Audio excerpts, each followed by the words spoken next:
समझ नहीं आ रहा अपने सैलरी इंक्रीमेंट का क्या करूं। बेटा इतना क्या सोच रहा है? अपने म्यूचुअल फंड्स के एसआईपी का टॉप अप करा ले। This is the right time. क्या? समझ में नहीं आया। बेटा इतना क्या सोच रहा है? अपने म्यूचुअल फंड्स का एसआईपी टॉपअप करा ले। This is the right time. अब समझा।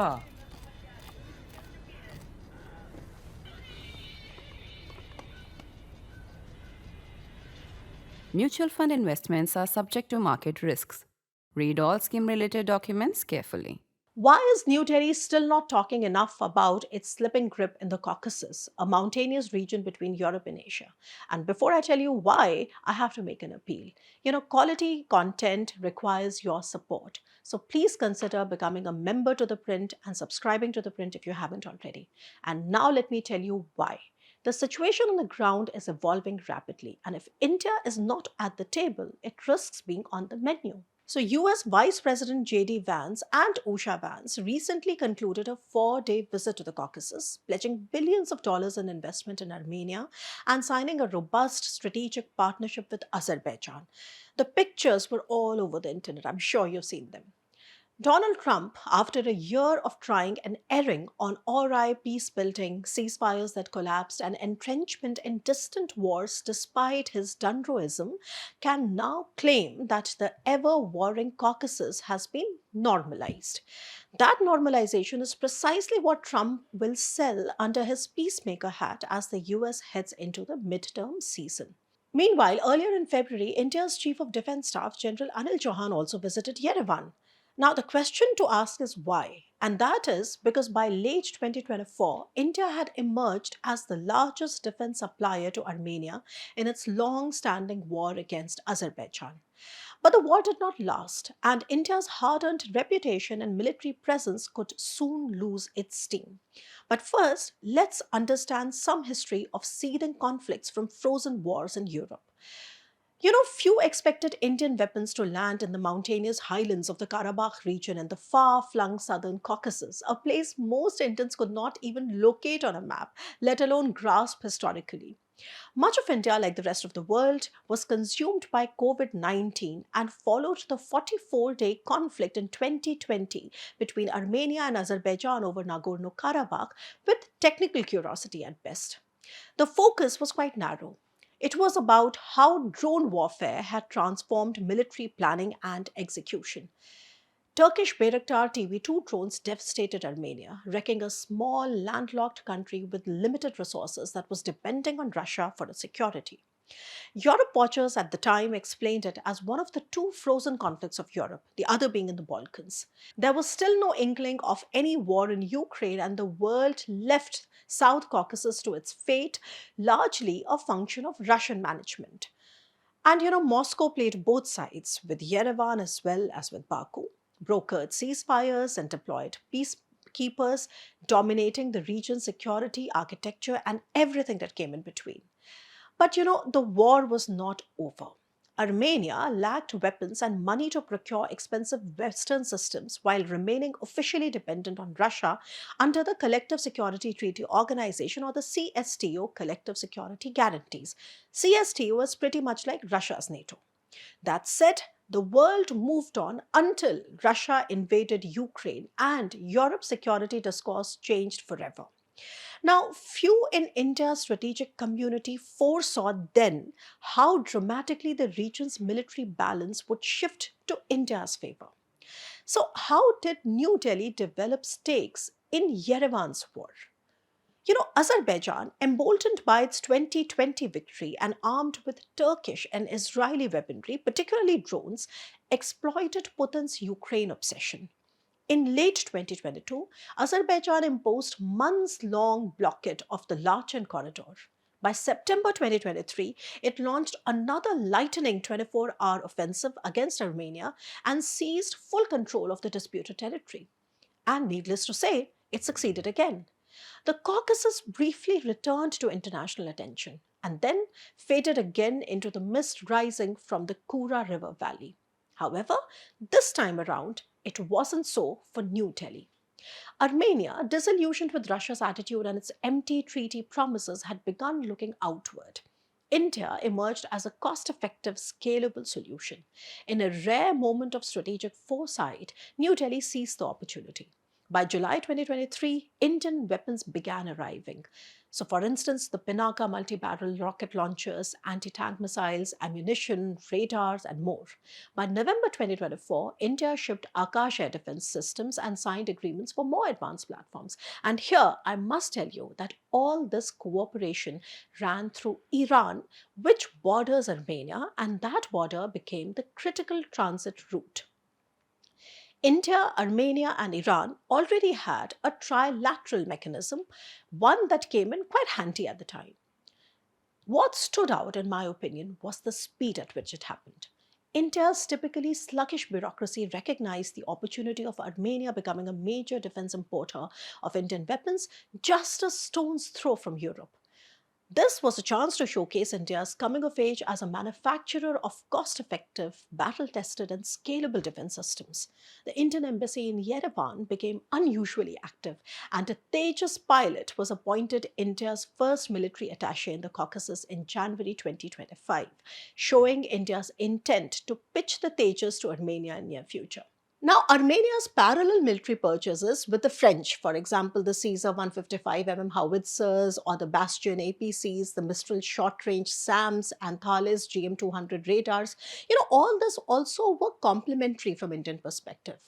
Because India and France share a deep defense synergy and an ambitious roadmap for co-production and co-export. Armenia offered India something even more valuable, a real world deployment window for its aspirations where Indian systems were not just sold, they were fielded. Back then, opportunities of co development and co export of weapons with France looked potentially a solid reality. India had arrived in the Caucasus as a serious defense exporter. Strategic discussions centered on potential exports of Tejas fighter jets to Armenia as confidence deepened. Then came Trump, along with his personal peacemaking ambitions, and India saw tables turning. So in January 2025, Trump returned to the White House. He boasted of ending wars in 24 hours and was obsessed with winning the Nobel Peace Prize. Ukraine, despite Trump's best efforts, proved beyond his deal making reach, but the Caucasus was different. That situation seemed manageable. And Turkey's unprecedented rise in regional influence, Russia's decline, and Trump's personal rapport with Erdogan aligned neatly and also delivered results. Armenia, fiercely nationalist but battered by a long standing war, crushing defeat in both 2020 and then again in 2023, had little choice. Normalization, even if imperfect, became pragmatic survival, and Armenia played along. From India's perspective, 3 points stand out. First, changing stakes. With Trump's entry, New Delhi should have recalibrated its Caucasus narrative. If India had stakes in Armenia's war, it needed stakes in Armenia's peace. At the May 2025 Yerevan dialogue, which is usually organized with India's MEA and ORF as partners, conversations on normalization had already begun. Now, these discussions were not unfamiliar to New Delhi, and yet India stopped short of playing a larger role. There was no visible willingness to embed itself in the emerging Armenia, France, Greece, Cyprus strategic alignment, not really an agreement, but an alignment designed partly to balance Turkey and partly to play the long game. French and Greek strategic circles openly discussed a resilience building quadrilateral framework for Armenia, with India as the most acceptable external partner, even for Russia. However, India showed little willingness. And the second factor, in early August 2025, Trump unveiled a breakthrough agreement. Beaming alongside Armenian Prime Minister Nikol Pashinyan and Azerbaijani President Ilham Aliyev in the White House, he announced a peace framework that included exclusive rights to a strategic corridor through the southern Caucasus. And here comes the game changer. Named the Trump Route for International Peace and Prosperity, or TRIP, the US-backed 43-kilometer rail and road corridor cuts through Armenia's Sinuk province, linking Azerbaijan to its Nakhchivan exclave. It bypasses both Russia and Iran, creating a new east west artery capable of changing the geopolitics and geoeconomics of the Caucasus. Now, India's response was characteristically passive, and the best we discussed here was geography. The corridor sits precisely along the Armenia Iran border through Sunik, the province India uses to ship weapons via Iran. Now, while nothing formally blocks Indians' transit, the implications of expanded US presence and investments, Turkey's growing leverage, and Azerbaijani influence, all these remain uncertain and I would say unanalyzed by us. Now, to make matters a little bit more complicated, on 31st August 2025, which was merely days after this was announced, Armenia and Pakistan formally established diplomatic relations, ending decades of non recognition. Now, this move was backed by China and finalized in Tianjin. Clearly, Beijing wanted skin in the game and gained it. Meanwhile, India continued discussing the International North South Transport Corridor, or the INSTC, a connectivity concept that had looked promising until recently. New Delhi had planned to expand non military cooperation with Armenia through the India Iran Armenia trilateral, leveraging its investments in Chabahar. The idea was simple and effective. Link Chabahar to INSTC in Iran, then connect INSTC, traditionally routed via Baku, to Armenia.